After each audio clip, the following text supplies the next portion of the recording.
Mahigit 300,000 pesos na halaga ng hinihinalang shabu ang matagumpay na nakumpiska sa isang call center agent sa ikinasang bypass operation sa Iloilo City.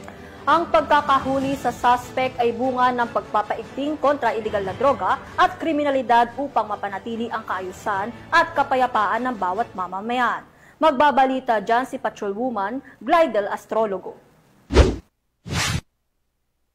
Nasabat ng mga operatiba ng Iloilo City Police Office City Drug Enforcement Unit sa pangunguna ni Police Captain Roque Jimeno III, Officer in Charge, kasama ang Iloilo City Police Station 10 Station Drug Enforcement Team at Regional Intelligence Unit 6 ang mahigit 300,000 pesos na halaga ng suspected shabu mula sa isang call center agent sa ikinasang buy-bust operation sa Barangay Airport, Mandurriao, Iloilo City. Nito lamang ika-30 ng Setyembre taong kasalukuyan. Kinilala ang suspect bilang si alias Roel, 38 taong gulang, residente ng Deca Homes, Barangay Balabag, Pavia, Iloilo. Sa nasabing operasyon, nakuha mula sa kanya ang humigit kumulang 55 gramo ng hinihinalang shabu na may standard drug price value na tinatayang 374,000 pesos. Bukod dito, nasamsam din ang 7,000 pesos na ginamit bilang buy-bust money. Nasa kustodiya na ngayon ng Iloilo City Police Station 10 ang suspect para sa tamang disposisyon na nahaharap ngayon sa kasong paglabag sa Republic Act 9165